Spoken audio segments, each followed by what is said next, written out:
जय हिंद। आज के वीडियो में मैं आपको मॉडल ऑक्सिलरी वर्ब के बारे में बताऊंगा। आगे बढ़ने से पहले मैं आपको सबसे पहले मॉडल ऑक्सिलरी वर्ब के विषय में बता देता हूं कि मॉडल ऑक्सिलरी वर्ब होते क्या हैं।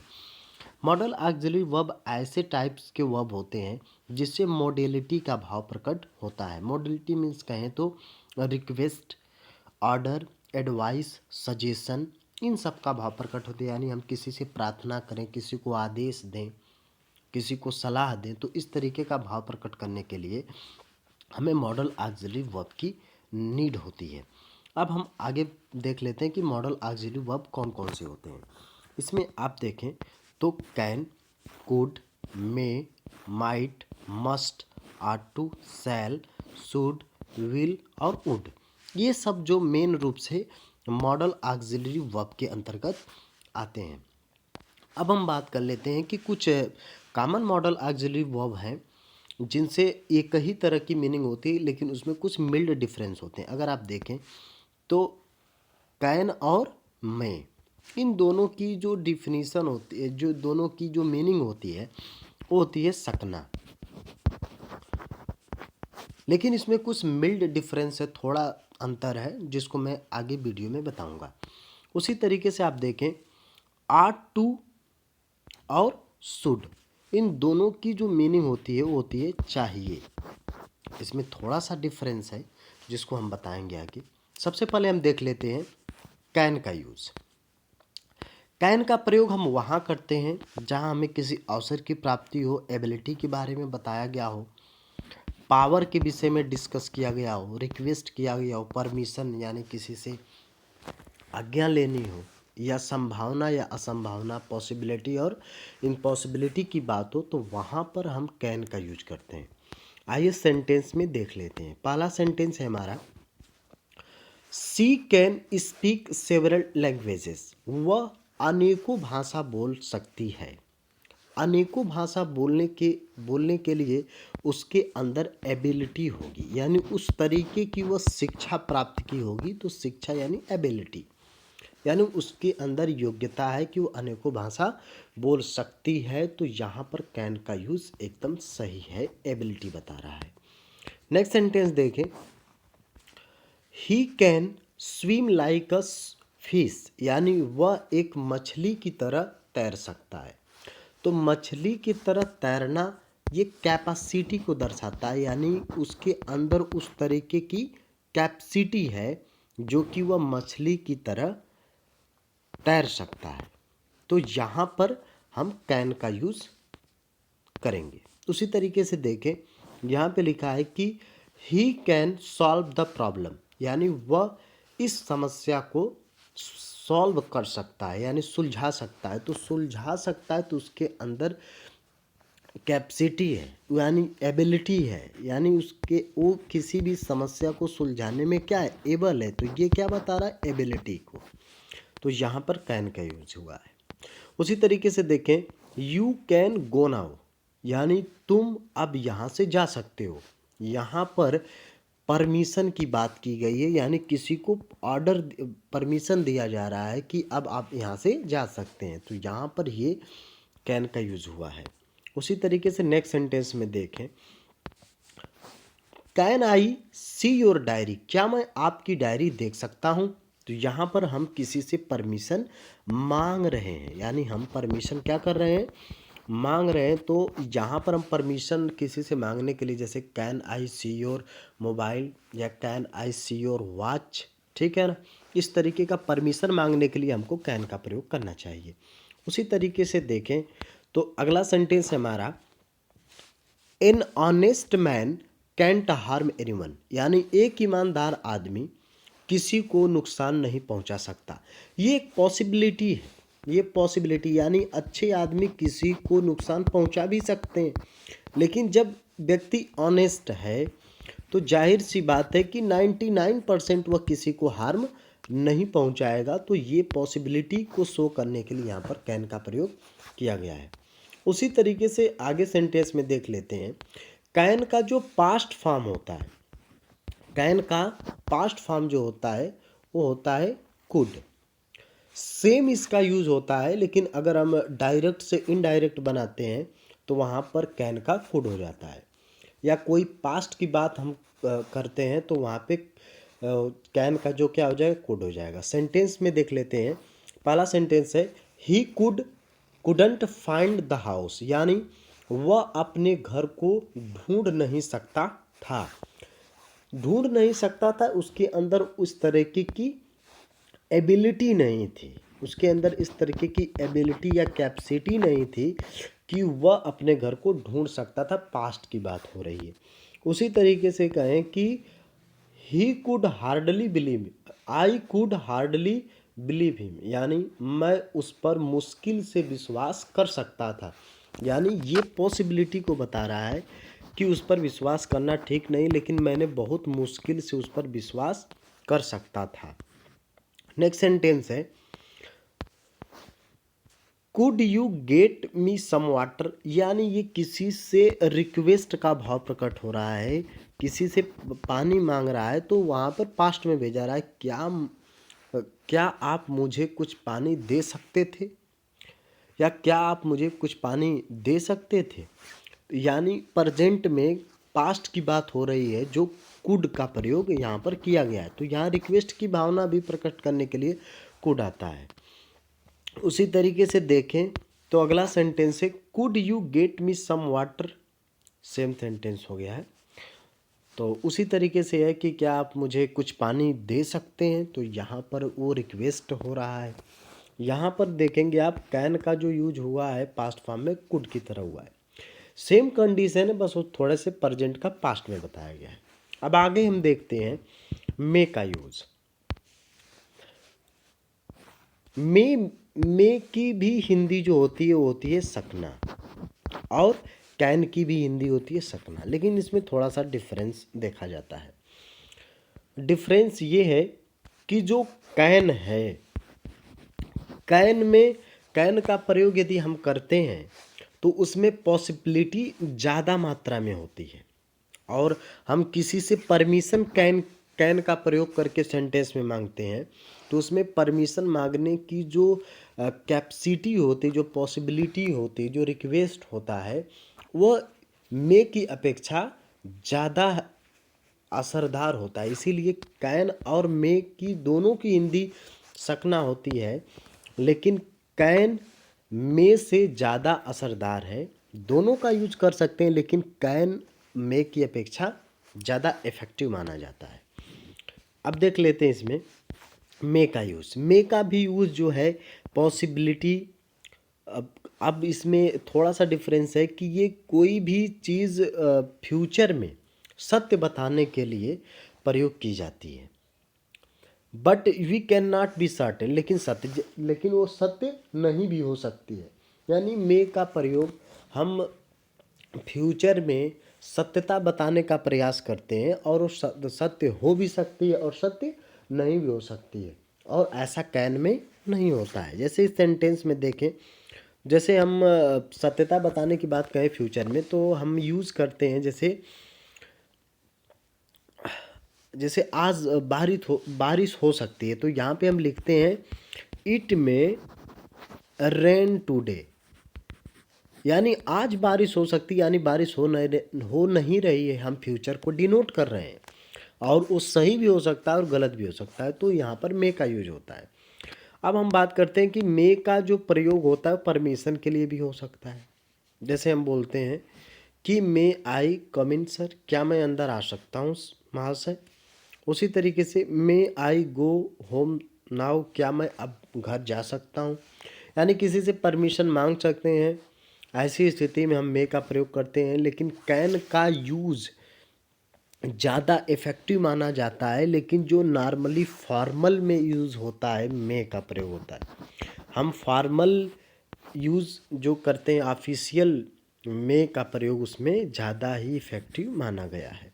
और इनफॉर्मल में अगर हम यूज करें, एक नॉर्मली जो हम आसपास के लोगों के साथ ऐसे यूज़ कर सकते हैं, तो है वहाँ पे कहेंगे कैन आई कम इन, क्या मैं अंदर आ सकता हूँ, तो वहाँ पे ये। लेकिन फॉर्मल लैंग्वेज में जब यूज़ करेंगे, ऑफिशियल लैंग्वेज में आप यूज़ करेंगे, तो वहाँ पर आप नॉर्मली मे का ही प्रयोग करने वाले हैं। समझ में आ रहा है। कैन का प्रयोग इनफॉर्मल यानी सोशल में कर सकते हैं, अपने दोस्तों के साथ कर सकते हैं। लेकिन मे का प्रयोग जो है ये ऑफिशियली यूज़ के लिए बना है। उसी तरीके से देखें तो मे का प्रयोग पॉसिबिलिटी के लिए भी होता है, और पॉसिबिलिटी फ्यूचर के लिए अक्सर बताई जाती है और प्रेजेंट के लिए भी बताई जा सकती है। जैसे हम कहें कि इट मे रेन, बारिश हो सकती है, तो यहाँ पर फ्यूचर दिखाया जा रहा है, तो फ्यूचर में पॉसिबिलिटी का भावना प्रकट होता है। वो सही भी हो सकता है और गलत भी हो सकता है। सी में कम, वह आ सकती है, तो वह आ सकती है यानी हम फ्यूचर की उम्मीद कर रहे हैं, और यानी वो आ भी सकती है और नहीं भी आ सकती। उसी तरीके से देखें ही मे गेट गुड मार्क्स, यानी वह अच्छे अंक पा सकता है, यानी वह अच्छा अंक पा सकता है। तो यहाँ पर देखें अच्छा अंक पाने का फ्यूचर में एक्सपेक्ट किया जा रहा है, लेकिन यहाँ पे प्रेजेंट में वो अच्छा अंक पाया नहीं है, यानी पॉसिबिलिटी रॉन्ग भी हो सकती है और गलत भी हो सकती है।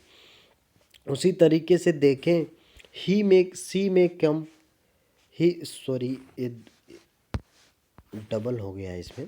तो आप उसी तरीके से समझेंगे कि सबसे पहले इसमें आप ये समझेंगे कि जो मे का एक्चुअल यूज है वो फ्यूचर को डिनोट करने के लिए होता है पॉसिबिलिटी में, और ये पॉसिबिलिटी जो होती है फ्यूचर में रॉन्ग भी हो सकती है और सही भी मानी जा सकती है।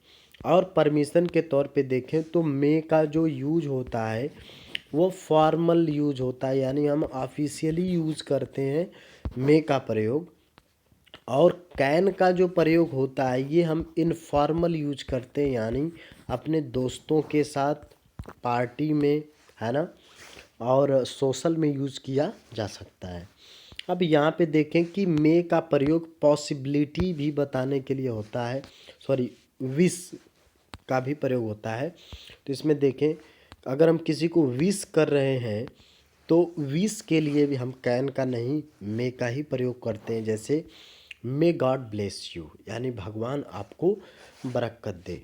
मे his soul rest in peace, यानी उसकी आत्मा को शांति दे। तो इस तरीके का जो यूज है मे का वो विश के लिए भी प्रयोग किया जाता है। परमिशन के लिए मे का प्रयोग किया जाता है फॉर्मल। अब हम देख लेते हैं माइट का। माइट जो है ये मे का पास्ट फॉर्म होता है, मे का पास्ट फॉर्म माइट होता है। अब इसमें देखें तो जैसे डायरेक्ट से इनडायरेक्ट बनाते हैं, अगर इस सेंटेंस को हम देखें तो यहाँ पे लिखा है he said I may stand for election, यानी वह कहा कि मैं चुनाव के प्रति खड़ा हो सकता हूँ। तो जब इसका आप इनडायरेक्ट नरेशन बनाएंगे तो लिखेंगे ही सेड दैट, अब आई को बदलेंगे सब्जेक्ट के अनुसार, यहाँ पे ही हो जाएगा और मे का माइट हो जाएगा। तो यहाँ पर आप देखेंगे जब मे का प्रयोग इनडायरेक्ट नरेशन में होता है तो मे का पास्ट फॉर्म हो जाता है माइट। उसी तरीके से अगला सेंटेंस देखें, यहाँ पे लिखा है कि एलिस सैड आई मे कम, यानी एलिस ने कहा कि मैं आ सकती हूँ। तो यहाँ पे जब आप बनाएंगे तो यहाँ पे देखेंगे तो Alice said that she might come, तो यहाँ पे माइट जो है पास्ट फॉर्म में प्रयोग किया गया है क्योंकि ये इनडायरेक्ट नरेशन में। अब हम देखते हैं मस्ट। मस्ट मोस्ट इम्पॉर्टेंट है। अब इसमें हम देखेंगे मस्ट के प्रयोग में, तो मस्ट की जो एक्चुअल हिंदी होती है वो होती है चाहिए। मस्ट की हिंदी होती है चाहिए। अब इसमें बहुत सारे होते हैं, इसमें अपने ड्यूटी को भी दिखाना होता है, अपने कर्तव्य को दिखाना होता है। बहुत सारे ऐसे होते हैं कि मस्ट से अपने किसी भी कार्य को सही समय पे ख़त्म करने का प्रेस भी किया जाता है, और यहाँ पे अपने कर्तव्य को निभाने के लिए भी प्रयोग किया जाता है, किसी की आज्ञा का पालन करने के लिए भी किया जाता है, किसी की ज़रूरतों को एक्सप्रेस करने के लिए मे का प्रयोग किया जाता है। तो चलिए हम पहले हेडिंग से देख लेते हैं। पहली हेडिंग है कि टू एक्सप्रेस कंपल्सन, यानी हमें इसमें दबाव होता है, यानी हमें इसमें प्रेस की भावना होती है कि हमें इस तरीके का काम कर ही लेना चाहिए। जैसे पहला सेंटेंस है, इसमें पहला सेंटेंस में है कि you must do your homework before going to bed, यानी सोने से पहले हमें अपने गृह कार्य को कर लेना चाहिए। ये हमारा एक कंपल्सन है, हम यानी इसके प्रति बाध्य होना चाहिए कि हमें सोने से पहले अपने गृह कार्य को कर लेना चाहिए। Next sentence, you must finish this work before Monday, यानी सोमवार से पहले इस कार्य को आपको कर लेना चाहिए। तो हम इस कार्य के प्रति बिल्कुल बाध्य हैं और बाध्यता का बोध करने के लिए हमें मस्ट का प्रयोग करना चाहिए। जैसे you must attend the conference, आपको कॉन्फ्रेंस मीटिंग अटेंड करना चाहिए, यानी हम उसके प्रति बाध्य हैं कि हमें कॉन्फ्रेंस मीटिंग, यानी चाहिए के अर्थ में जब बाध्यता का बोध हो, यानी हम किसी के चीज़ के प्रति उसके समय के अंदर या हमको उसको करना ही करना है, तो ऐसी स्थिति में हमको चाहिए की मीनिंग के लिए मस्ट का ही प्रयोग करना चाहिए। उसी तरीके से अगली हेडिंग देखते हैं कि मस्ट का जो प्रयोग होता है टू एक्सप्रेस ऑब्लिगेशन, यानी अपने कर्तव्यों को बताने के लिए होता है। जैसे इसमें देखें तो इसमें पहला सेंटेंस है हमारा, we must respect our elder, यानी हमें अपने बड़ों का सम्मान करना चाहिए। तो ये हमारी आज्ञा को भी बताता है कि हम आज्ञाकारी बने, यानी हमें अपने बड़ों का सम्मान करना चाहिए। We must obey your parents and teachers, हमें अपने माता पिता और अपने अध्यापकों की बातों को मानना चाहिए। तो ये हमारी ऑब्लिगेशन है, हम एक आज्ञाकारी बनने के लिए हमें जब यूज़ हम सेंटेंस में करते हैं तो मस्ट का प्रयोग करना चाहिए। जैसे हमें उनकी बात सुनना चाहिए, तो सुनना चाहिए ये कोई एडवाइस नहीं है, कोई सजेशन नहीं है, ये आज्ञाकारिता है, यानी हमें बुजुर्गों की बात मानना चाहिए। तो जैसे we must listen our teachers, यानी हमें अपने अध्यापकों की बात सुनना चाहिए। तो ये हमारी कहीं ना कहीं ऑब्लिगेशन को बता रहा है। और जब अपने कर्तव्यों के बारे में बताए तो जैसे यानी we must love our brethren, यानी हमें अपने सगे संबंधियों से प्यार करना चाहिए। तो ये हमारी एक्चुअल में कहीं ना कहीं कर्तव्य है कि हमको इस तरीके का करना ही चाहिए। अब इसमें देखें, मस्ट का प्रयोग नेसेसिटी को भी एक्सप्रेस करता है। जैसे सेंटेंस में देखते हैं कि we must get the roof repaired before monsoon set in. अब ये कह रहा है कि मानसून को आ जाने से पहले हमें इस छत का मरम्मत कर देनी चाहिए, यानी हम इसके प्रति बाध्य हैं, हमारी ज़रूरत है, निश्चितता है कि मानसून आ जाएगा तो छत जो है उसका रिपेयरिंग नहीं हो पाएगा, तो मानसून आने से पहले। तो इस तरीके में देखें तो यहाँ पर नेसेसिटी का भाव प्रकट हो रहा है। नेक्स्ट देखें, you must get a good job, यानी आपको अवश्य ही एक अच्छी जॉब करनी चाहिए, यानी हमारी ज़रूरत है, यानी जब हमें किसी चीज़ की नीड होगी, खुद की नीड होगी, तो वहाँ पर मस्ट का प्रयोग करना चाहिए। अब इसमें आप ये देखें कि जो मस्ट में एक्चुअल आप कॉमन थिंग जो देखेंगे वो आप पे ही डिपेंड करने वाला है, हिमसेल्फ पे ही डिपेंड करने वाला है कि आपको आज्ञाकारी बनना चाहिए। तो ऐसे में आप ऑब्लिगेशन होगा, इसमें मस्ट में थोड़ी सी आपको बाध्यता देखने को ही मिलेगी और इसमें फ्रेश होता है, ठीक है। उसी तरीके से टू गिव एडवाइस, एडवाइस का प्रयोग करने के लिए इसमें देखें तो कहीं ना कहीं मस्ट को देखा जाता है। अब इसमें देखें तो पहला सेंटेंस है, you must change your clothes before living for office, यानी ऑफिस छोड़ने से पहले आपको अपने कपड़ों को बदल लेना चाहिए। यू मस्ट स्टॉप स्मोकिंग, आपको धूम्रपान छोड़ देना चाहिए। यू मस्ट एक्सरसाइज रेगुलरली, आपको रोजाना नियमित रूप से व्यायाम करना चाहिए। You must avoid fatty food, आपको वसा वाला भोजन नहीं करना चाहिए। तो इसमें देखेंगे कहीं एडवाइस का ही क्यों ना भाव हो, नेसेसिटी की क्यों ना भाव हो, ऑब्लिगेशन का ही क्यों ना भाव हो, इसमें कहीं ना कहीं आपको बाउंडेशन दिखाया गया है, यानी आपको बाध्य किया जाएगा। तो यहाँ पर जो मस्ट है, चाहे परमिशन हो, चाहे एडवाइस हो, चाहे ऑब्लिगेशन हो, आज्ञा हो, चाहे नेसेसिटी, इसमें बाउंडेशन होता है। किसी भी समय से पहले हमको किसी भी कार्य को करना ही चाहिए। तो इसमें एडवाइस हो या सजेशन हो या आर्डर हो, कुछ भी हो, इसमें ज़्यादातर आपको प्रेस किया जाता है कि आपको ये करना ही चाहिए। ठीक है, अब हम बात कर लेते हैं मस्ट नॉट का। अब जब मस्ट में जब हम नॉट का प्रयोग कर देते हैं तो उससे जो है प्रोहिबिशन का भाव प्रकट होता है, यानी हम किसी चीज़ को प्रोहिबिट करते हैं।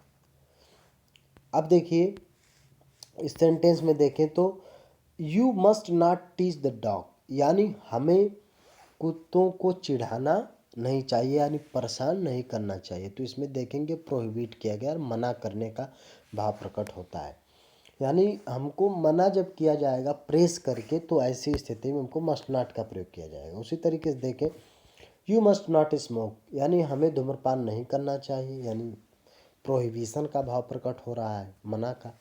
You must not be late for office, हमें ऑफिस के लिए लेट नहीं होना चाहिए, यानी हम बाध्य हैं। You must not waste your time, हमें अपने पैसे को खर्च नहीं करना चाहिए, तो यानी हमको बाध्यता लानी पड़ेगी। तो कहीं ना कहीं आप देखे होंगे कि मस्ट के यूज़ में जितने भी इसकी हेडिंग्स थी, ऑब्लिगेशन था, ड्यूटी था, नेसेसिटी था, तो उसमें कोई भी होगा तो आपको कहीं ना कहीं आपको प्रेस का जो सेंस होगा वो आपको देखने को मिलेगा। अब आप इसमें देखेंगे विल का यूज़।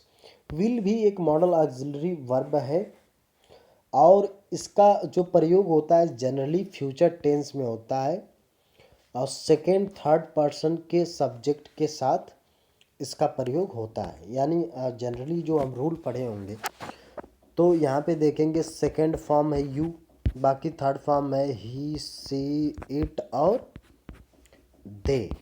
इन सब के बाद जनरली जो प्रयोग होता है फ्यूचर में वो होता है विल का। जैसे देखें सेंटेंस में, तो पहला सेंटेंस है हमारा will you by a radio set today, क्या आप आज एक रेडियो का सेट खरीदेंगे। तो यहाँ पे आप देखेंगे यू जो है सेकेंड फॉर्म सेकेंड पर्सन है, तो यहाँ पे विल आया।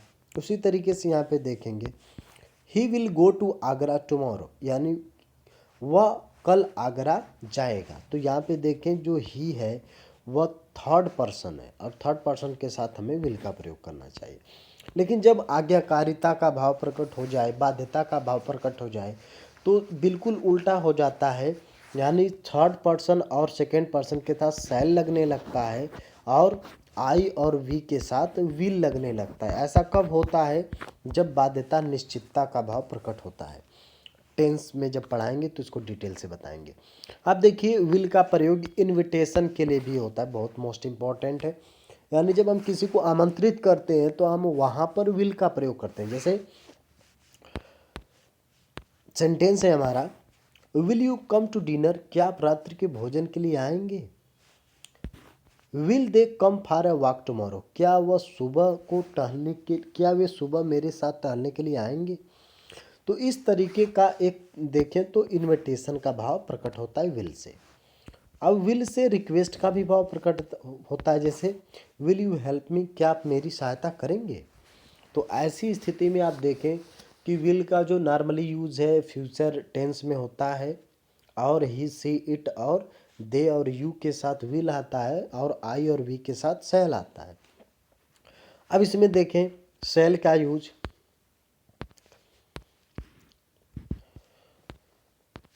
शैल आई और वी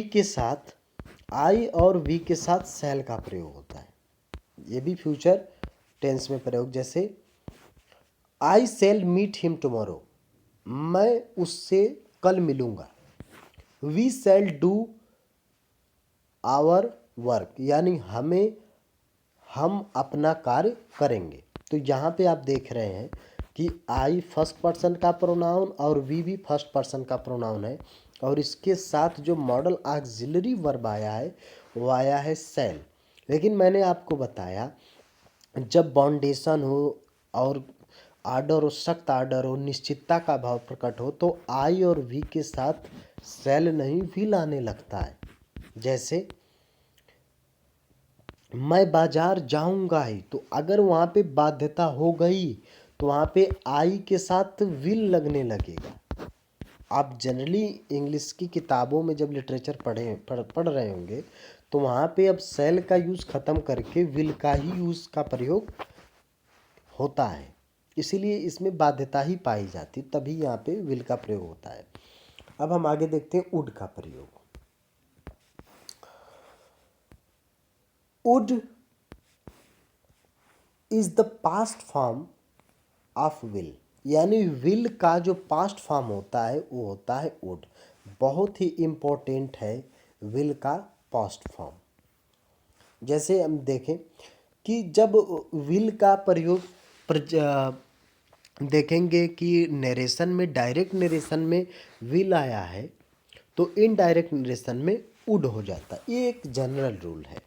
अगर आप देखें तो he said he will go there, यानी वह कहा कि वह वहाँ जाएगा। तो जब आप इसका इनडायरेक्ट नरेशन बनाएंगे तो he said that he would go there, तो आप यहाँ देखिए यहाँ पे विल का जब इनडायरेक्ट नरेशन बनाए तो वुड हो गया। ये एक जनरल रूल है। अब इसमें देखें पास्ट टेंस हैबिट एक्सप्रेस। अब वुड का प्रयोग हम वहाँ करते हैं जब हम कोई भी कार्य भूतकाल में यानी पास्ट टाइम में लगातार करते आ रहे थे, तो ऐसी स्थिति में हमको वुड का प्रयोग करना चाहिए। सेंटेंस में देख लेते हैं, Gandhi ji would spine every morning, यानी गांधी जी रोज सुबह चरखा चलाया करते थे।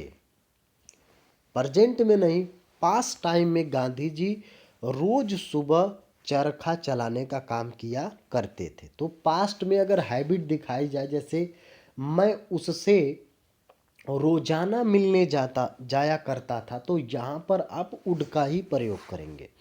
उसी तरीके से देखें ही would go for walk every morning, यानी वह हर सुबह टहलने को जाया करता था, यानी प्रेजेंट में नहीं जाता। यानी जब कोई चीज़ पास्ट में हैबिट दिखाती है तो वहाँ पे हमको विल का पास्ट फॉर्म वुड का प्रयोग किया जाता है। जैसे मैं वहाँ जाया करता था, तो आप वहाँ पे ऐसे लिखेंगे आई वुड गो देयर। ठीक है। अब देखिए वुड का प्रयोग politely request in interrogative sentence, यानी ये ऐसे वुड का प्रयोग होता है जो देखने में तो इंट्रोगेटिव लगते हैं सेंटेंस, लेकिन एक्चुअल में इनसे पोलाइटली रिक्वेस्ट यानी विनम्र निवेदन का भाव प्रकट होता है। जैसे सेंटेंस कह रहा है would you please lend me your book, क्या आप अपनी किताब मुझे दे सकते हैं। तो यहाँ पर ये इंट्रोगेटिव का भाव प्रकट हो रहा है, लेकिन कहीं ना कहीं ये पोलाइटली रिक्वेस्ट का भी भाव प्रकट हो रहा है। Would you like to have a cup of tea, क्या आप एक कप या एक प्याला चाय लेना पसंद करेंगे। तो यहाँ पे कहीं ना कहीं पोलाइटली रिक्वेस्ट का भाव प्रकट हो रहा है। तो वुड से अगर हम किसी को विनम्र निवेदन कर रहे हैं तो ऐसी स्थिति में हम वहाँ पर वुड का ही प्रयोग करेंगे। Would you like to tea, तो क्या आप चाय पसंद करेंगे। तो ऐसी स्थिति में इनविटेशन का भी भाव प्रकट हो जाता है। उसी तरीके से यहाँ पे देखें प्रोबेबिलिटी का भाव प्रकट करने में भी वुड का प्रयोग किया जाता है। जैसे देखें he would be a farmer, यानी किसी व्यक्ति को देखने पर यदि वह किसान की तरह लगता है, जैसे होता है ना साइकोलॉजिकली नॉलेज होता है, तो किसी को देखने पर ही पता चल जाता है कि ये व्यक्ति टीचर जैसा दिख रहा है, ये व्यक्ति पुलिस जैसा दिख रहा है, ये व्यक्ति सैनिक जैसा दिख रहा है। तो अगर कोई भी व्यक्ति देखने से आपको ये पता चले कि हाँ ये व्यक्ति ऐसा इस प्रोफेशन से रिलेटेड है, तो वहाँ पे वुड का प्रयोग करते हैं। जैसे he would be a farmer, वह एक किसान हो सकता है। जहाँ पर पॉसिबिलिटी दिखाई जा रही है, कोई व्यक्ति है नहीं, एक्चुअल में उसको माना जाना, यानी वह व्यक्ति एक फार्मर होगा। He would be a writer, वह एक लेखक होगा। देखने से लग रहा है कि वह एक लेखक होगा। जैसे कोई व्यक्ति अगर हम कहें कि he would be a king, यानी वह एक राजा होगा, ठीक है। तो he would be a politician, वह एक राजनीति से रिलेटेड होगा। तो इस तरीके का जब पॉसिबिलिटी होती है, हम किसी को सोच के देखते हैं, तो वहाँ पे वुड का प्रयोग करते हैं। अब हम देख लेते हैं वुड का प्रयोग अपनी इच्छा को भी व्यक्त करने के लिए होता है। अगर हम देखें, would that she was here, अगर जैसे कोई इमेजिनेशन का भाव प्रकट हो गया, इमेजिनेशन की बात करें तो जैसे कल्पना, जैसे कोई भी व्यक्ति की अपनी एक विश होती है, जो विश जल्दी पूरी नहीं हुई रहती है, तो ऐसी स्थिति में हमको वुड दैट का प्रयोग करते हैं। जैसे, और इसकी जो हिंदी निकालेंगे तो वुड दैट की जो हिंदी होगी वो होती है काश। जैसे देखें,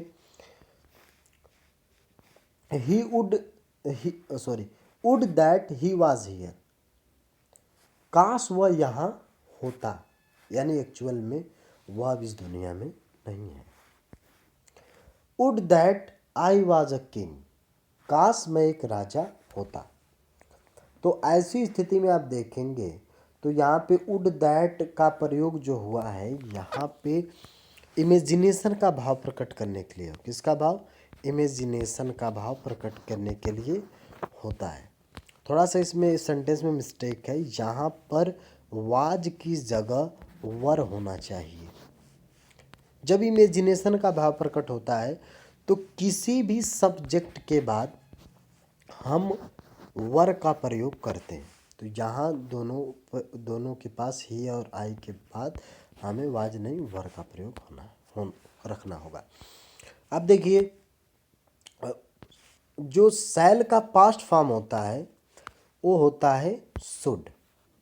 अगर डायरेक्ट नरेशन में देखें, इनडायरेक्ट नरेशन में, तो यहाँ पे देखिए सेंटेंस में लिखा है आई sad he shall not do this work, यानी मैंने कहा कि वह इस कार्य को नहीं करेगा। तो जब आप इसको इनडायरेक्ट बनाएंगे तो आप लिखेंगे आई sad that I should not that word. ये एक नॉर्मल, एक जनरल रूल है जो शैल का शुड हो जाता है इनडायरेक्ट नरेशन में। मोरल ऑब्लिगेशन में भी शुड का प्रयोग होता है, यानी नैतिक आज्ञा में भी प्रयोग होता है, लेकिन इसमें बाध्यता नहीं होती। और मस्ट में क्या थी, बाध्यता थी। जैसे नॉर्मली कोई ऐसे बोलेगा जनरल में कि one should love one's country, यानी हमें अपने देश से प्रेम करना चाहिए। ये जनरल रूल में है, ये नॉर्मली है, इसमें कोई प्रेस नहीं है। अब उसमें देखो, we should not tell a lie, यानी हमें झूठ नहीं बोलना चाहिए। Children should obey their parents, यानी बच्चों को अपने माता पिता की बात माननी चाहिए। ये एक नॉर्मली मिल्ड रिक्वेस्ट है, समझ लीजिए, एक मिल्ड सजेशन है, एडवाइस है। लेकिन अगर यहीं पे मस्ट लग जाता तो उसमें बॉन्डनेस हो जाता, कि यानी आप किसी चीज़ को इफ़ेक्टिव बनाने के लिए ऐसी बात बोल रहे हैं। शुड का प्रयोग एडवाइस में भी होता है, लेकिन वही मैंने कहा कि इसमें जो एडवाइस होगा उसमें बात देने होगा, बस नॉर्मली सलाह है। जैसे you should not laugh at mistake, you should not laugh at his mistakes, यानी तुम्हें उसके गलतियों पर हंसना नहीं चाहिए। You should take medicine in time, यानी हमें समय पे दवा लेनी चाहिए। ये सलाहें डॉक्टर के द्वारा दी जाती हैं, ये सलाहें सामाजिक रूप से दी जाती हैं कि हमें किसी की गलतियों पर हंसना नहीं चाहिए। अब देखिए, आर्ट टू का भी प्रयोग होता है शुड के ही अर्थ में। ये मोरल ऑब्लिगेशन के लिए प्रयोग किया जाता है। अब देखिए, जो आर्ट टू का प्रयोग है उस शुड से थोड़ा सा इफेक्टिव माना जाता है। जैसे हमें अपने देश से प्रेम करना चाहिए, तो यहाँ पे थोड़ी सी मस्ट की अपेक्षा थोड़ा सा मिल्ड है, लेकिन शुड की अपेक्षा ज़्यादा है। तो यहाँ पे आप आर्ट टू का भी प्रयोग कर सकते हैं और शुड का भी प्रयोग कर सकते हैं, सही माना जाएगा। One art not to beggar to abuse one art not to beggar to abuse a beggar. अब ये कह रहा है कि हमें भिखारियों को गाली नहीं देना चाहिए। तो यहाँ पे थोड़ा सा मिस्टेक हो गया है, यहाँ पे ये बेगर नहीं होना चाहिए। अब सही है। You one art not to abuse a beggar, यानी हमें भिखारी को गाली नहीं देना चाहिए। तो यहाँ कहीं ना कहीं हमारी मोरल ऑब्लिगेशन के बारे में बताया गया है। अब स्ट्रांग प्रोबेबिलिटी यानी जो पूरी असरदार जो पॉसिबिलिटी होती, तो वहाँ पर आर्ट का ही प्रयोग किया जाता है। जैसे he art to win the race, यानी उसे यह रेस जीतना चाहिए। तो जब हमारी पॉसिबिलिटी बहुत स्ट्रांग सेंस में होती है तो हमें आर्ट टू का प्रयोग करना चाहिए। जैसे हमें एग्ज़ाम में अच्छे मार्क्स लाने चाहिए, ये कोई सजेशन का भाव प्रकट होता तो यहाँ पे शुड हो जाता। मस्ट अगर बाध्य का भाव प्रकट होता तो मस्ट आता। लेकिन पॉसिबिलिटी एकदम ज़्यादा हो फ्यूचर के लिए, तो हमें करना चाहिए कि you are to get good marks, यानी तुम्हें अच्छा अंक लाना ही चाहिए। तो स्ट्रांग पॉसिबिलिटी का जब भाव प्रकट होगा तो आर्ट टू का प्रयोग होगा।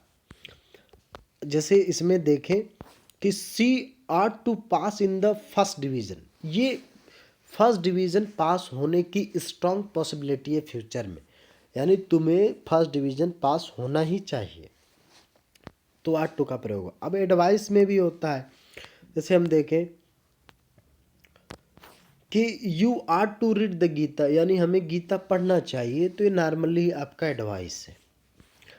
Student are to get up early in the morning, यानी विद्यार्थियों को सुबह जल्दी उठना चाहिए। तो ये हमारी एक सलाह है जो नॉर्मली है।